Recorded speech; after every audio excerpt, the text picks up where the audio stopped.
మీ ఎలాంటి వ్యాపార ప్రకటనలకైనా వెంటనే మా ఛానల్ సంప్రదించండి. నమస్తే. ఈరోజు మన స్టూడియోలో ప్రముఖ ఆధ్యాత్మికవేత్త దైవాజ్ఞ బ్రహ్మశ్రీ వీరాపురం సుబ్రహ్మణ్య స్వామి గారు మనతో ఉన్నారు. సో గురువు గారితో మాట్లాడేద్దాం. నమస్కారం గురుగారు. శుభాశీస్సులండి. అక్టోబర్ మాసం విశేషంగా వృశ్చిక రాశి వాళ్ళకి ఎలాంటి పరిస్థితులు ఎదురవుతాయంటారు? ఈ మాసం ఓవరాల్గా మనకి ఎలాంటి జాగ్రత్తలు పరిహారాలు తీసుకోవాలి? మంచి విషయం అడిగారు. వృశ్చిక రాశి వారికి ఈ యొక్క అక్టోబర్ నెల ఆశ్వేజ మాసం. మామూలుగా ఈ యొక్క వృశ్చిక రాశి వారికి ఆశ్వేజ మాసం అనేది నెగటివ్ మాసం. ఏమిటి నెగటివ్ మాసం అంటే ఏ సంవత్సరమైనా కూడాను ప్రతి సంవత్సరంలో ఒక మాసం అంటూ ప్రతి రాశి వాళ్ళకి ఆపోజిట్ ఉంటుంది. అంటే అధికమైనటువంటి ఆటంకాలు, ఒడిదుడుకులు, నష్టాలు, కష్టాలు, అనేకమైనటువంటి సమస్యలు అనేది ఉంటాయన్నమాట. అటువంటి వాటిల్లో ఈ వృశ్చిక రాశి వారికి అధికమైనటువంటి నెగటివ్ మాసం అనేది ఆశ్వేజ మాసం. దేవి నవరాత్రులైనా ఏదైనా కూడా మాసం అనేది అధిక నెగటివ్ మాసం అన్నమాట. ప్రతి ఇయర్ కూడా ఎప్పుడైనా సరే ఈ వృశ్చిక రాశి వాళ్ళు జీవితంలో బ్యాక్ అంటే వెనక నుంచి కూడా ప్రతి సంవత్సరంలో అక్టోబర్ నెల ఆశ్వేజ మాసంలో ఏం జరిగింది అనేది వాళ్ళు రిపీట్ చేసుకోగలిగితే, గుర్తు చేసుకోగలిగితే ఏ సంవత్సరంలో ఈ ఆశ్వేజ మాసంలో ఏం జరిగింది అనేది కూడా ప్రతి ఒక్కరికి క్లారిటీ అవుతుంది. ఆ విధంగా ఇది బాగలేనప్పటికీ మామూలుగా గ్రహస్థితి రీత్యా వచ్చేటప్పటికి ఈ యొక్క ఆశ్వేజ మాసంలో ప్రథమార్థంలో అంటే అమావాస్య అయిపోయాక పౌర్ణమి వరకు కూడా పర్వాలేదు, బాగానే ఉంది. తర్వాత కూడా మధ్య రకం, తర్వాత అంటే పౌర్ణమి తర్వాత ద్వితీయార్థం అమావాస్య వరకు కూడా. అయితే ఇక్కడ ఈ యొక్క గ్రహ సంచార ప్రభావాల వల్ల అనుకూలంగా ఉండడం వల్ల ఒక మాటలో చెప్పాలంటే పౌర్ణమి వరకు కూడా ఏ పని చేసినా కూడా 3 పువ్వులు 6 కాయలే. అందుకనేసి విదేశాలకు వెళ్ళాలనుకున్న వాళ్ళు, ప్రయత్నం చేయాలనుకున్న వాళ్ళు వద్దు, తర్వాత చేసుకోండి. కొత్తగా నూతన వ్యాపారాలు ప్రారంభం చేయొద్దు, చిన్న చిన్న వ్యాపారాలు చేసుకోండి. భార్యాభర్తల మధ్య ఇంకా విభేదాలు ఎక్కువగా వచ్చే అవకాశం ఉంది, ఎడబాట్లు జరిగే అవకాశం ఉంది. చూస్తూనే ఉన్నాం, పెళ్లి చేసుకుంటారు, మళ్ళీ నెలే ఎక్కువగా, మళ్ళీ సంవత్సరం అని చెప్పడానికి కూడా లేదు, ఒక నెల లేదంటే సంవత్సరం లోపలే మళ్ళీ విడిపోయేటువంటి ప్రమాదాలు అధికంగా ఉన్నాయి. లేదనుకోండి ఎడబాట్లన్నా జరిగే అవకాశాలు ఉన్నాయి. ఇంకా చెప్పాలి అంటే ఇంతకంటే మించి కూడా కొంతమందికి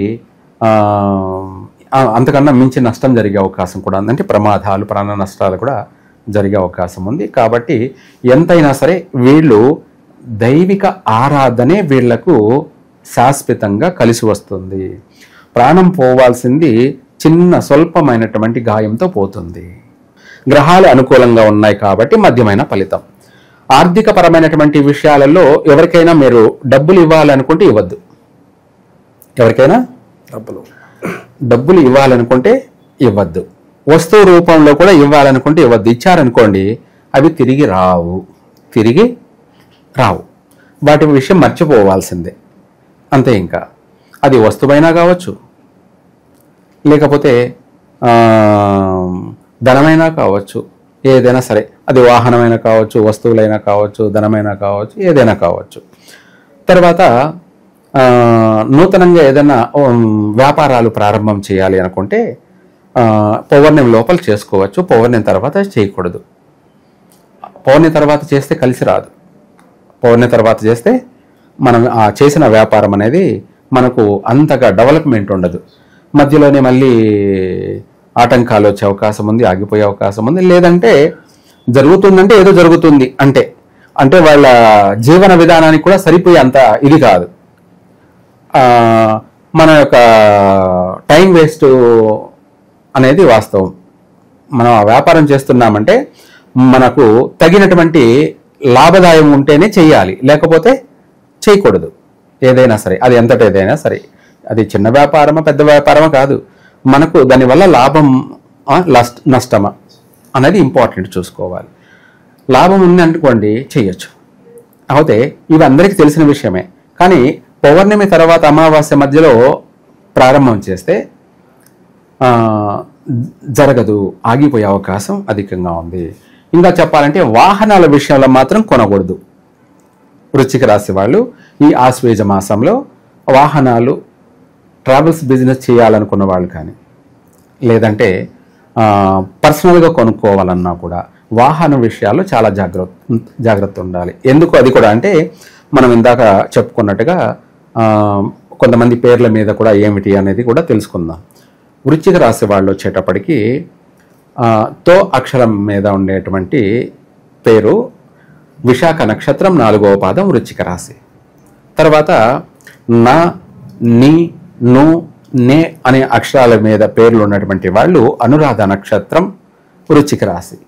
అలాగే జ్యేష్ఠ నక్షత్రం నో, యా, యో, అలాగే యో అంటే యాలోనే 3 రకాలు.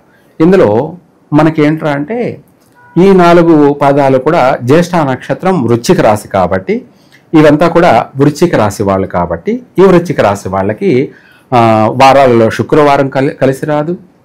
అలాగే మాసాలలోకి వచ్చేటప్పటికి జ్యేష్ఠ మాసం, ఇది ఆశ్వేజ మాసం అస్సలు కలిసి రాదు కాబట్టి ఈ మాసంలో ఇంపార్టెంట్ పనులు చేయకూడదు. చిన్న చిన్న కార్యక్రమాలు చేసుకోవచ్చు, చిన్న చిన్న పనులు, సాధారణ పనులు చేసుకోవచ్చు. పెద్ద వ్యాపారం చేయడం పనికిరాదు. రెండవది వాహన విషయం ఇందాక అనుకుంటున్నాం కాబట్టి వాహన ప్రమాదాలు జరిగే అవకాశం ఉంది, వాహనాల వల్ల నష్టం జరిగే అవకాశం ఉంది కాబట్టి పర్సనల్గా అయినా కూడా కొనకపోవడం మంచిది, లేదంటే వ్యాపారం చేసేందుకు అయినా సరే కొనకపోవడం ఇంకా మంచిది. లేదంటే వాటి వల్ల అధిక నష్టం, వాహన ప్రమాదాలు, వాటి వల్ల మనకు ప్రమాదాలు కానీ ఇతరులకు ప్రమాదాలు కానీ, ధన నష్టము, ప్రాణ నష్టము, ఆరోగ్య నష్టము ఇవి అధికంగా ఉన్నాయి. అందుకనేసి వీటి జోలికి అస్సలు వెళ్ళొద్దు. తర్వాత పెద్ద పెద్ద బడ్జెట్లు పెట్టి వ్యాపారం చేయొద్దు. చిన్న చిన్న వ్యాపారాలు చేసుకోండి. ఎందుకంటే ఖాళీగా ఉండడం దేనికి, అందులోనూ మాసవారి ప్రకారంగా బాగానే ఉంది కాబట్టి పౌర్ణమి లోపల చిన్న చిన్న వ్యాపారాలు అయితే ప్రారంభం చేసుకోవచ్చు. అది కలిసి రాలేదనుకోండి, ఫ్యూచర్లో తీసేసినా నష్టం ఏం లేదు, ఎందుకంటే చిన్న వ్యాపారమే కాబట్టి. అలాగే భారీ బడ్జెట్ పెట్టి వ్యాపారం పెట్టి చేయడం, మళ్ళీ కొద్ది రోజులు జరిగి మళ్ళీ కొద్ది రోజులు జరగకపోవడం, ఆగిపోవడం వల్ల మనకు భారీ నష్టం జరిగే అవకాశం ఉంది. భారీ ఇంకా చెప్పాలంటే సినిమా ఇండస్ట్రీ వాళ్ళైతే ఈ మాసంలో ఏదైనా కొత్త సినిమా ప్రారంభం చేయడం అనేది అస్సలు చేయకూడదు. ఆ సినిమాకి అడుగడుగునా గండాలి, అది మధ్యలోనే పూర్తి అయ్యే అవకాశం ఉండదు, ఆగిపోయే అవకాశం ఉంది సినిమా. లేదా పూర్తి అయినా కూడా రిలీజ్ అయ్యే అవకాశం ఉండదు, ఆగిపోయే అవకాశం ఉంది. లేదో ఒకవేళ నష్టాలు కష్టాలు ఎదుర్కొని ఏదో ఒక రకంగా సినిమాను రిలీజ్ చేసినా అది లాభాలు రావు, నష్టాలే మిగిలిస్తుంది.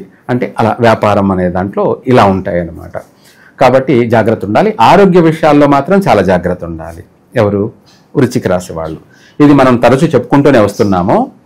కడుపుకు సంబంధించినటువంటి ఆపరేషన్లు జరిగే అవకాశాలు, పేగులకు సంబంధించి ఇబ్బందులు వచ్చే అవకాశాలు, ఇదే కాకుండా అండ అంటారనమాట, వాటికి సంబంధించినటువంటి ఇబ్బందులు ఎదురయ్యే అవకాశాలు, వీటితో పాటు శ్వాసకోశాలకు సంబంధించి, ఊపిరితిత్తులకు సంబంధించి ఆస్మా అని కానీ ఇటువంటి ఆరోగ్య సమస్యలు అధికంగా ఉన్నాయి.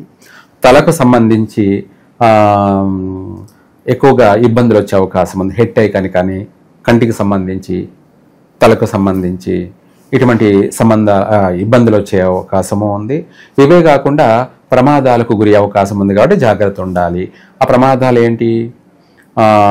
కాళ్ళు చేతులకు సంబంధించి బోన్స్ బ్రేక్ అయ్యే అవకాశం, ఇరిగేటువంటి అంతటి నష్టాలు ఉన్నాయి. కాబట్టి ప్రతి విషయంలో కూడా ఆచితూచి అడుగేయడం, నడుచుకోవడం ఎంతైనా సరే మంచిది. గురుగారు, ఈ అక్రమ సంబంధాలు ఏమన్నా బయటపడి వైవాహిక జీవితంలో ఏమన్నా ఇబ్బందికర పరిస్థితులు ఏర్పడే అవకాశాలు ఏమన్నా ఉన్నాయా? అవి అన్ని రాశుల వారికి కూడా అధికంగా ఉన్నాయి.